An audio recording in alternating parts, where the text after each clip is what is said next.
Feu, c'est parti. Feu, c'est parti dans le Puy-de-Dôme. Ça y est, nos candidats sont désignés par la Commission nationale d'investiture internationale. Je suis très heureux de les représenter et on attend la fin des élections présidentielles pour partir en campagne candidat dans le Puy-de-Dôme.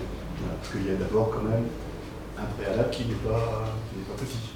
Oui, mais enfin le préalable, à mon avis, le deuxième tour est acquis pour Marine Le Pen. On verra la dynamique qui va se créer dans l'entre-deux tours. À mon avis, les Français vont être lucides. S'ils ont le choix entre un mondialiste et un patriote, à mon avis, tergiverseront pas pendant des heures. Si je devais faire une image un petit peu familière, je dirais qu'ils auront le choix entre un fast-food sans goût ou un petit bouchon traditionnel bien français. Cette campagne, justement, donc là d'abord, vous faites la campagne de Marine Le Pen avant de vous lancer vous. En ce moment, comment ça se passe sur le marché, le tractage, vous faites, Oui, c'est une élection essentiellement militante. Je vais également voir certains professionnels. J'avais rendez-vous avec la CAPEB la semaine dernière. Mais c'est essentiellement effectivement du militantisme. On fait beaucoup de marchés, de tractage, de boitage, et on a un accueil qui est très favorable de l'ensemble de la population.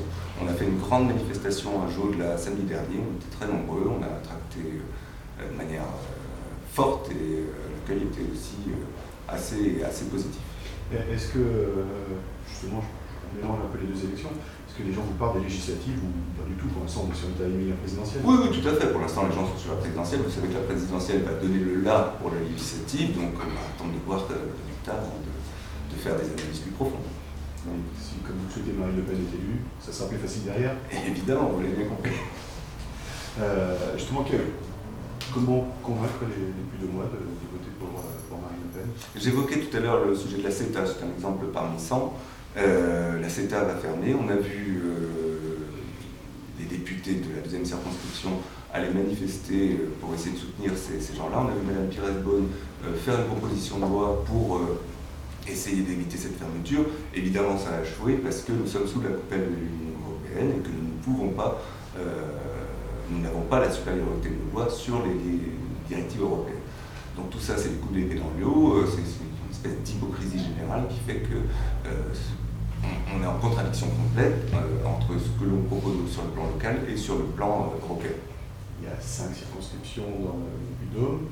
Vous avez parlé de Grand Chelem, mais raisonnablement, ça serait quoi l'objectif? Que Marine gagne et qu'on fasse le Grand Chelem. Voilà. C'est possible? C'est possible, tout est possible. Vous êtes confiant en tout cas? Toujours. Voilà, merci beaucoup. Après, je voudrais une femme.